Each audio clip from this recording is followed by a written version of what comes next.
केंद्रीय गृह मंत्री ने कहा कि हर घर तिरंगा कार्यक्रम दुनिया के लिए एक संदेश है कि भारत का प्रत्येक नागरिक देश के विकास, समृद्धि और सुरक्षा को आगे बढ़ाने के लिए एकजुट है। मुख्यमंत्री ने प्रदेशवासियों से स्वतंत्रता सप्ताह के दौरान अपने घरों, संस्थानों और दुकानों में राष्ट्रीय ध्वज फहराकर हर घर झंडा कार्यक्रम को सफल बनाने की अपील की। भारतीय जनता पार्टी के क्षेत्रीय संगठन महामंत्री अजय जामवाल प्रदेश भाजपा कोर ग्रुप और विधायक दल की बैठक में हुए शामिल।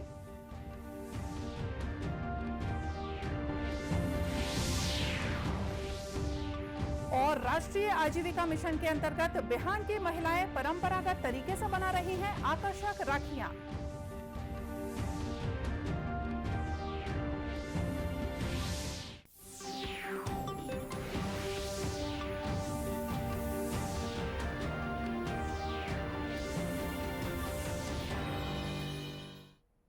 नमस्कार, आप देख रहे हैं दूरदर्शन समाचार। मैं हूं मोनिका शर्मा और आइए अब देखते हैं समाचार विस्तार से।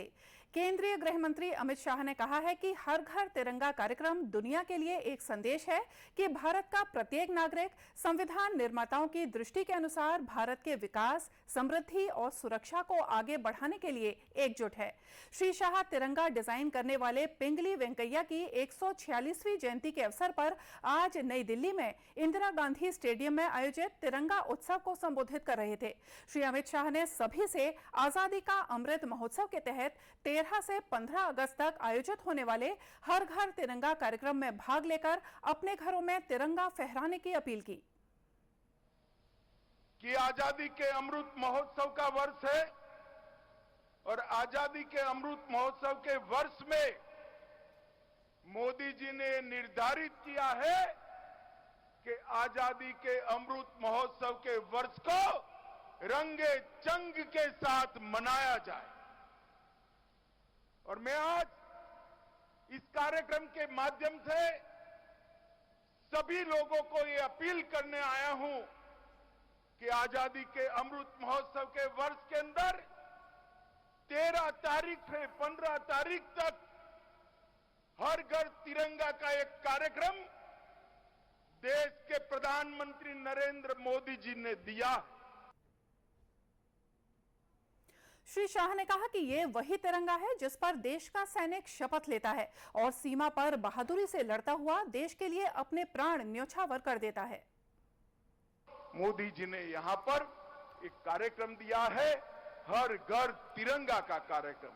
आज उन्होंने आह्वान किया है कि हर भारतीय नागरिक ने अपनी डीपी पर तिरंगे का चिन्ह लगाना। अपना चेहरा चमकाने के तो बहुत सारे दिन है मित्रों। आजादी का अमृत महोत्सव तिरंगा चमकाने का दिन है। मैं देश के सभी लोगों को अपील करना चाहता हूं कि अपने डीपी का परिचय बदल दीजिए, ये महान तिरंगे को वहां पर रख दीजिए। लाखों लाखों स्वतंत्र सेनानी और हमारे फौज के जवानों ने जो आहुति दी है उसको श्रद्धांजलि देने के लिए इससे बड़ा कोई अवसर नहीं मिलेगा। केंद्रीय मंत्री ने यह भी कहा कि यह वही तिरंगा है जिसे देखकर देश के करोड़ों किसान दुनिया का पेट भरने के लिए मेहनत करते हैं। मुख्यमंत्री भूपेश बघेल ने प्रदेशवासियों से 11 से 17 अगस्त के मध्य मनाए जाने वाले स्वतंत्रता सप्ताह के दौरान अपने घरों, संस्थानों और दुकानों में राष्ट्रीय ध्वज फहराकर हर घर झंडा कार्यक्रम को सफल बनाने की अपील की है। उन्होंने कहा कि इस समय पूरा देश आजादी का अमृत महोत्सव मना रहा है। इसी सिलसिले में 11 से 17 अगस्त तक स्वतंत्रता सप्ताह भी मनाया जाएगा। इस सप्ताह में हर घर झंडा कार्यक्रम का आयोजन किया जा रहा है। मुख्यमंत्री ने कहा कि वास्तव में हमारा तिरंगा हमारी आन बान और शान है। इसमें हमारे पुरखों के सपने हैं, उनका संघर्ष है, बलिदान है, हमारे वीर जवानों की गौरव गाथा है, त्याग है, शहादत है। हमारा तिरंगा हमारी सफलताओं का उत्सव है, हमारी विविधता में एकता का प्रतीक है। भारत सरकार ने हर घर तिरंगा का अभियान चलाया है। छत्तीसगढ़ में भी हम लोगों ने इस तिरंगे अभियान में बढ़ चढ़ कर हिस्सा लेने की अपील की है। और साथ ही 9 अगस्त से, क्योंकि उस दिन भारत छोड़ो आंदोलन की शुरुआत हुई थी, और उस दिन से 9 तारीख से 15 तारीख तक कांग्रेस पार्टी भी पूरे हर एक विधानसभा में 75 किलोमीटर पद यात्रा करेगी। मुख्यमंत्री ने कहा कि स्वतंत्रता सप्ताह के दौरान हर भारतीय नागरिक को अपने घर पर राष्ट्रीय ध्वज फहराना है और दूसरों को भी प्रेरित करना है। इससे हमारी राष्ट्रीय एकता मजबूत होगी और ध्वज के प्रति सम्मान बढ़ेगा। भारतीय जनता पार्टी के नवनियुक्त क्षेत्रीय संगठन महामंत्री अजय जामवाल कुशाभाऊ ठाकरे परिसर में आयोजित प्रदेश भाजपा कोर ग्रुप और विधायक दल की बैठक में शामिल हुए। इस दौरान उन्होंने कोर ग्रुप के पदाधिकारियों से परिचय भी लिया। विधायक दल और कोर ग्रुप की बैठक में प्रदेशाध्यक्ष विष्णुदेव साय, नेता प्रतिपक्ष धर्मलाल कौशिक और बृजमोहन अग्रवाल सहित सभी पदाधिकारियों ने स्वागत किया। बैठक के बाद नेता प्रतिपक्ष धर्मलाल कौशिक ने बताया कि भाजपा कोर ग्रुप और विधायक दल की ये बैठक परिचयात्मक बैठक थी। इसके बाद आगे की कार्य योजना तैयार होगी। देखिए, आज का बैठक मुख्य रूप से एक परिचयात्मक बैठक है कि पहले हमारी क्या स्थिति रही है प्रदेश में सरकार के समय और आज हमारी क्या स्थिति है, आने वाले समय में क्या स्थिति बदलने वाली है। तो इस बात को लेकर के एक मुख्य रूप से जानकारी प्रदेश के, चाहे वो सामाजिक हो, भौगोलिक हो, राजनीतिक हो, और उसके साथ में एक जो विधायक और कोर ग्रुप के परिचय है। इसी प्रकार से कल बैठक रखे गए हैं, परसों बैठक रखे गए हैं, सभी उसमें मोर्चा के भी बैठक रखे गए हैं।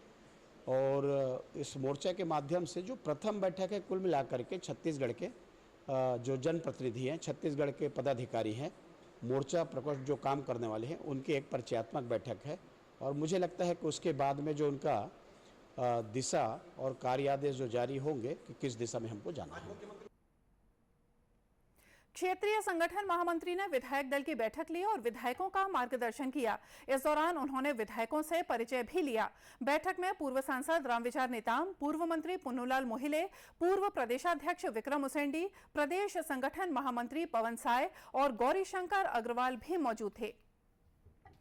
राष्ट्रव्यापी टीकाकरण अभियान के अंतर्गत अब तक 204 करोड़ 84 लाख से ज्यादा कोविड टीके लगाए गए हैं। इस बीच देश में कोरोना संक्रमण से स्वस्थ होने की दर 98.49% हो गई है। इधर छत्तीसगढ़ में कल 595 व्यक्ति कोरोना संक्रमित पाए गए। ये मरीज 26 जिलों से मिले हैं, जबकि बाकी जिलों में कोरोना का कोई भी नया मामला सामने नहीं आया है। वर्तमान में प्रदेश की पॉजिटिविटी दर 5.13% हो गई है। इस बीच प्रदेश में कोरोना से बचाव के लिए टीकाकरण अभियान भी जारी है। प्रदेश के स्वास्थ्य मंत्री टीएस सिंहदेव ने लोगों को मंकी पॉक्स, कोविड संक्रमण और स्वाइन फ्लू के साथ ही बारिश के मौसम में होने वाली विभिन्न मौसमी बीमारियों से सावधान और सचेत रहने की अपील की है। उन्होंने कहा है कि बरसात में लगातार होने वाले मौसमी बदलाव के कारण कई तरह की संक्रमण जनित बीमारियां होती हैं। इससे बचने और सावधान रहने की जरूरत है। स्वास्थ्य विभाग द्वारा इस संबंध में सभी मेडिकल कॉलेज अस्पतालों, मुख्य चिकित्सा और स्वास्थ्य अधिकारियों और सिविल सर्जन्स को आवश्यक निर्देश जारी किए गए हैं। सभी जिलों को इसके लिए अलर्ट भी किया गया है। स्वास्थ्य मंत्री ने बताया कि छत्तीसगढ़ में मंकी पॉक्स का एक संदिग्ध प्रकरण सामने आया था। जांच के बाद उसकी रिपोर्ट नेगेटिव आई है। देश के दूसरे हिस्सों में मंकी पॉक्स के 8 मामले सामने आए हैं, अतः इस बारे में पर्याप्त सावधानी बरतने की जरूरत है। उन्होंने कहा कि प्रदेश में स्वाइन फ्लू के 11 प्रकरणों की पहचान हुई है, जिनमें से 2 मरीज इलाज के बाद स्वस्थ होकर अस्पताल से वापस घर लौट चुके हैं। स्वाइन फ्लू के इन मामलों को संज्ञान में लेकर स्वास्थ्य विभाग ने अलर्ट जारी किया है। केंद्रीय रसायन और पेट्रो रसायन विभाग के अंतर्गत रायपुर के भनपुरी में central institute of petrochemicals engineering and technology CIPET में प्लास्टिक्स के क्षेत्र में उज्जवल भविष्य विषय पर संवाद कार्यक्रम का आयोजन किया गया। सीपेट के निदेशक डॉक्टर आलोक साहू ने बताया कि प्लास्टिक्स आजकल हर व्यक्ति के दैनिक जीवन में अहम भूमिका अदा कर रहे हैं। चिकित्सा उपकरण, कृषि के उपकरण, ऑटोमोबाइल उद्योग, इलेक्ट्रॉनिक सेक्टर, घरेलू उपयोग के उपकरण सहित उद्योग और निर्माण क्षेत्र आदि में प्लास्टिक का बहुतायत उपयोग हो रहा है। सीपेट प्लास्टिक्स के क्षेत्र में अग्रणी संस्थान है और यहाँ की वर्कशॉप, प्रयोगशाला आदि में प्लास्टिक उद्योगों के अनुरूप विश्व स्तरीय मशीनों की स्थापना की गई है, जिससे छात्रों को अच्छा प्रशिक्षण भी मिल रहा है। यहाँ पे ये कोर्स करीब सभी बच्चों को प्लेसमेंट हो जाता है। 90% हमारे यहाँ बच्चों को प्लेसमेंट होता है, जो बच्चे इंडस्ट्रीज में जाते हैं। कुछ बच्चे हैं वो हाई स्टडीज में चले जाते हैं और कुछ अपना खुद का बिजनेस करने लग जाते हैं। इस अवसर पर सीपेट में संचालित शैक्षणिक और तकनीकी गतिविधियों की भी जानकारी प्रेजेंटेशन के माध्यम से दी गई। कार्यक्रम में मीडिया के प्रतिनिधि भी शामिल हुए। रक्षाबंधन के त्योहार को अब कुछ ही दिन शेष हैं। भाई बहन के पवित्र रिश्तों के इस त्योहार को यादगार बनाने के लिए राष्ट्रीय आजीविका मिशन के अंतर्गत बिहान कार्यक्रम से जुड़ी महिलाएं भी जुटी हुई हैं। ये महिलाएं परंपरागत तरीके से विशेष तरह की राखियां बनाती हैं। दुर्ग जिले के उमरपोटी गांव की स्त्री शक्ति स्वसहायता समूह की महिलाएं भी धान की बालियों आदि का इस्तेमाल करके तरह तरह की राखियों का निर्माण कर रही हैं। इनके द्वारा बनाई गई डिजाइनर राखियों की बाजार में भी खूब मांग है। समूह की महिलाओं ने बताया कि उन्होंने राष्ट्रीय आजीविका मिशन के अंतर्गत बिहान कार्यक्रम से जुड़कर प्रशिक्षण लेने के बाद राखी बनाने का काम शुरू किया और इससे उन्हें अब अच्छा खासा लाभ होने लगा है। अब तक वे करीब 1.5 लाख रुपए की राखियां बेच चुकी हैं। में सभी प्रकार की राखी बना रहे हैं। यहाँ मोतियों की राखी बना रहे हैं और तिरंगा का राखी बना रहे हैं और गोबर का भी राखी बना रहे हैं। जैसे धान का हो गया, चावल का हो गया, सभी प्रकार का हम लोग अभी राखी बना रहे हैं और उससे हमको लोग को बहुत फ़ायदा भी हुआ है। नारी शक्ति समूह से जुड़े हुए सारी महिलाएं, हमारे जो बहनें हैं, वो लोग अपना जो बचत राशि है उन्हीं को जमा करके छोटे से इस तरह से ही हम लोग चालू के राखी बनाना। फिर आगे बढ़ के फिर आरएफ से राशि मिली हम लोग को और जिला पंचायत से भी हम लोग को सहयोग मिला। वैसे ही राखी हम लोग का आगे बढ़ता गया। 1.5 लाख तक बेच चुके हम लोग राखी। दुर्ग जनपद के सहायक विकास विस्तार अधिकारी रेणुका कन्नौजे ने बताया कि आजीविका मिशन के अंतर्गत समूह की महिलाओं को बाजार उपलब्ध कराने के साथ साथ अन्य सुविधाएं भी उपलब्ध कराई जाती हैं। हमारे यहाँ उमरपोटी की नारी शक्ति समूह द्वारा राखी का कार्य किया जा रहा है, जिसमें लगभग 2 साल से ये कार्य कर रही है, जिसमें इन्हें लगभग 1.5-2 लाख तक के प्रॉफिट किए प्राप्त हुआ है इनको। पहले ये घर पर ही थी, आज ये आत्मनिर्भर हो गई हैं। और इस तरह आजीविका मिशन के बिहान कार्यक्रम से जुड़कर समूह की महिलाएं आर्थिक रूप से सशक्त तो हो ही रही हैं, साथ ही अपने लिए नया भविष्य भी बना रही हैं। आजादी के लिए भारत का शानदार संघर्ष आधुनिक विश्व के महानतम संघर्षों में से एक है। दूरदर्शन समाचार इतिहास की धारा बदलने वालों की झलक रोजाना आपके लिए लेकर आता है। आज हम स्वतंत्रता सेनानी नाना पाटिल, देवदास गांधी और मुनव्वर खान को याद कर रहे हैं।